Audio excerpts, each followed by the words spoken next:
Ngayon kung tatanungin niyo ako kung ibabalik yung nakaraan, tutulong pa ba ako sa kabila ng ginawa sa akin? O ikikip ko na lang, mananahimik na lang ako, ikikip ko lahat ng pera ko, mabubuhay ako ng maayos? Bago mag-lockdown, ang sarap-sarap ng buhay ko. Tuwing Biyernes, lumilipad ako papuntang Japan, pupuntahan ko yung misis ko. Nag-i-enjoy ako. Marami akong pera, marami akong magaganda sasakyan, marami. Alam mo yun? Marami akong jowa. So, nabubuhay ako sa karangyaan.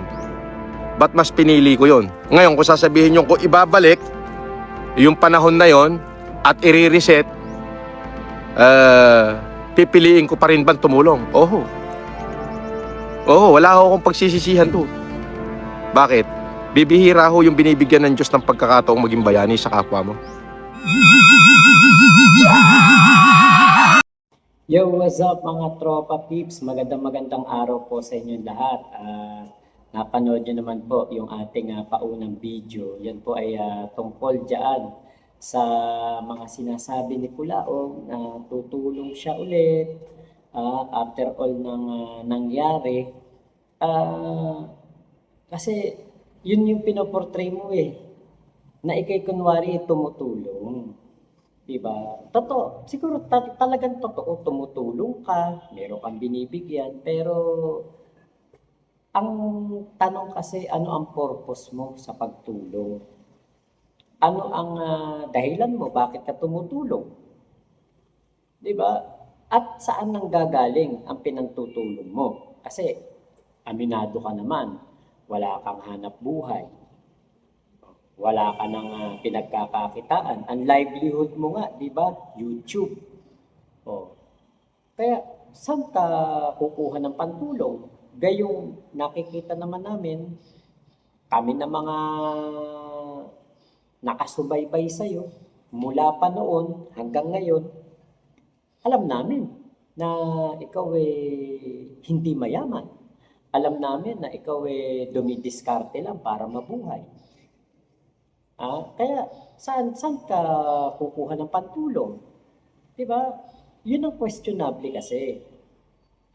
Masarap tumulong, kabayanihan talaga ang tumulong Pero, 'di ba, what is the reason behind that? Pwede ka naman tumulong na hindi ka nagpapanggap na Marcos. Pwede ka naman tumulong na ang iyong gagamitin na pangalan ay Norman Mangusin. Magpaka-totoo ka, ikaw si Norman Mangusin.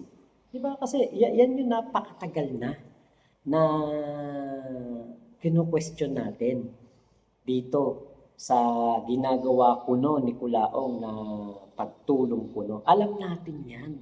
Kaya nga, eto ngayon, si Kulaong na nakikita natin na nagsasalita siya na parang ang asta niya, napakarami niyang pera, pabalik-balik lang ng Japan.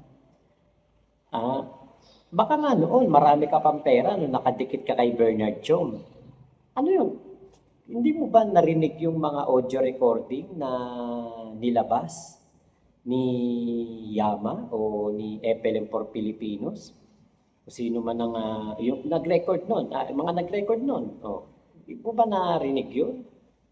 Imposible naman hindi mo napakinggan yun, lahat ng yun na tawagan, na ikaw ay umaatungal ng iyak dahil sinasabi mo nga kay Bernard Chong na sa inidoro ka natutulog.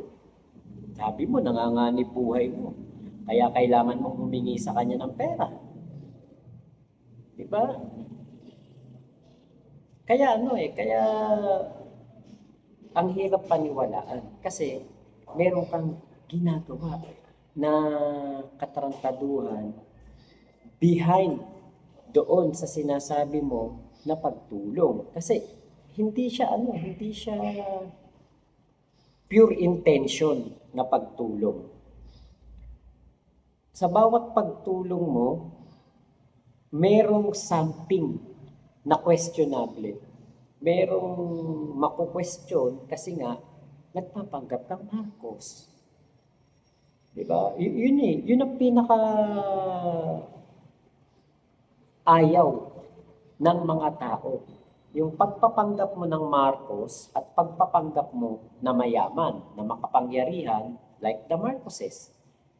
Kaya lang, syempre, hindi ka namin masisisi dahil yun ang goal mo. Kaya ka nga tumutulong, di ba? Kaya mo nga ginagawa yan. Yun ang goal mo. To portray as the real McCoy. Ang gusto mo ay isipin ng mga tao, ay tumutulong to, ay mayaman to, ay Marcos to. Diba? Pero we all know na hindi ganyan ang mga Marcoses. Kahit na ilang beses ka nang itinanggi, kahit na kansela na ang pangalan mong Francis Leo Marcos doon sa PSA, pinagpapatuloy mo pa din. Kahit na ikaw ay ilang beses nang nakulong at nakonbikta sa anti-alias law, na pinagdusahan mo na sa loob ng kulungan ng 3 taon, pinipilit mo pa rin nang ikaw ay kinampihan ng korte. Yung anti-passport law o kung ano man yung tawag niya sa batas na yan, alam nating lahat.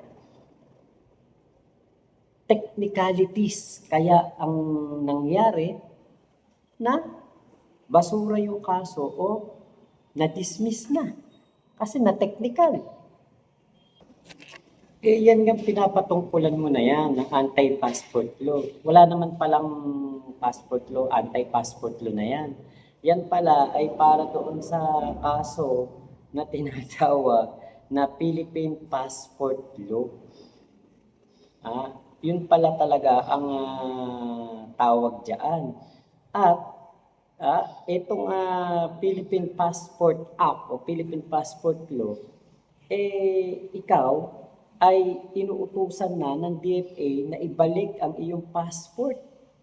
Kasi nakansela ka na eh. Pinapasurrender na ang passport mo doon sa DFA.